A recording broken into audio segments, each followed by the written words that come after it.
ये जल्दी बता दी कहाँ से चेकिंग करने का है भैया, ये क्या है ये? आप वो उन लोगों को किधर से फोन कर रही है, कह रहे फेयर प्ले चल रहा है, फेयर प्ले चल रहा है, कुछ फेयर प्ले नहीं है। नाम बता, नकली वो आधार कार्ड जाओगी नहीं, जाने नहीं दिया जाएगा।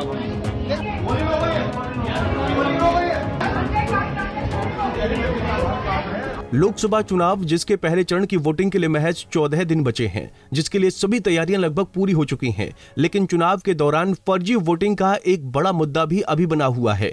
दरअसल इस तरह से लोग बूथ पर पहुंचते हैं और आसानी से फर्जी वोट कास्ट कराते हैं। ऐसे में बुर्का पहनकर वोट देने वाले सभी महिलाओं को लेकर भी सवाल उठाए जाते हैं। ये कहा जाता है कि बुर्के से पहचान करना मुश्किल हो जाता है और इसलिए महिलाएं फर्जी वोट डलाती हैं। दरअसल 2024 लोकसभा चुनाव के दौरान बुर्के की आड़ में फर्जी मतदान को रोकने के लिए भारतीय जनता पार्टी ने पूरी तरह अपनी कमर कस ली है, जिसके चलते उत्तर प्रदेश में अब सभी लोकसभा सीटों पर भाजपा की ओर से अल्पसंख्यक समाज के लोगों की बूथ कमेटी बनाई जा रही है। यही नहीं, ये भी बताया जा रहा है कि हर एक बूथ कमेटी में अल्पसंख्यक समाज के 11 सदस्य शामिल होंगे, जिसमें 33% भागीदारी महिलाओं को दी जाएगी।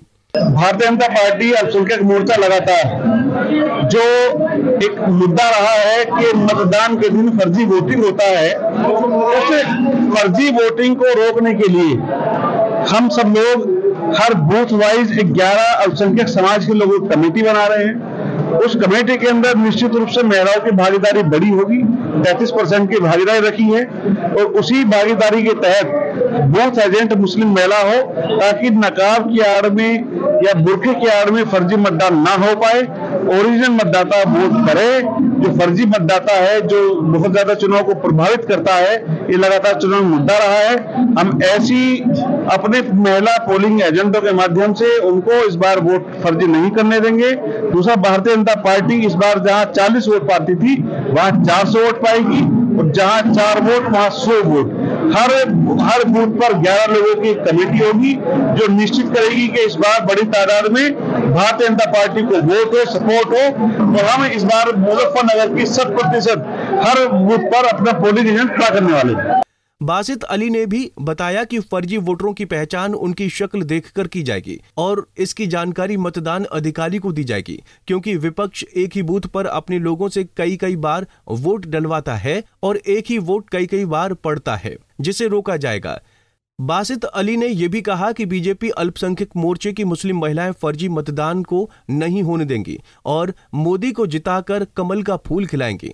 वहीं उन्होंने कहा कि देश की ही नहीं, देश के मुसलमानों की भी गारंटी मोदी जी हैं। भविष्य कहीं जाएगा और भविष्य बच्चों का वो मोदी की गारंटी है। 1 करोड़ बच्चों को उत्तर प्रदेश के अंदर केवल स्कॉलरशिप मिली है, पढ़ाने का काम हुआ है, सरकारी एडमिशन हुए हैं। साथ ही साथ कोर्ट के जो आदेश है कि जो बच्चे हैं अगर मदरसे बंद होंगे तो उनको स्कूल में एडमिशन कराया जाएगा। और ये पहली सरकार है जो हमारे प्रधानमंत्री हैं, उनका लक्ष्य केवल एक है कि मैं मुसलमानों के एक हाथ में कुरान और दूसरा हाथ में कंप्यूटर देखना चाहता हूँ। मुसलमानों को पढ़ाने का, काम पे लगाने का, आगे बढ़ाने का जिम्मा मोदी जी का है। आपको बता दें कि 2024 लोकसभा चुनाव में बीजेपी ने मिशन 400 पार का टारगेट सेट किया है और इस टारगेट को प्राप्त करने के लिए बीजेपी ग्रास रूट लेवल पर तैयारी कर रही है। यही नहीं, जीत की राह में रोड़ा बनने वाली परेशानियों को भी दूर करने की कोशिश हो रही है। खैर, अब देखने वाली बात यह है कि क्या बीजेपी का ये प्लान फर्जी वोटरों को रोकने में कामयाब हो पाएगा या फिर कोई नया प्लान तैयार करना पड़ेगा। पंजाब केसरी टीवी के लिए मुजफ्फरनगर से अमित कुमार की रिपोर्ट। हमसे जुड़े रहने के लिए हमारे YouTube चैनल को सब्सक्राइब करें और नई वीडियो की नोटिफिकेशन के लिए बेल आइकॉन को दबाएं। अगर आप ये वीडियो Facebook पर देख रहे हैं तो लाइक जरूर करें और ज्यादा से ज्यादा शेयर करें। धन्यवाद।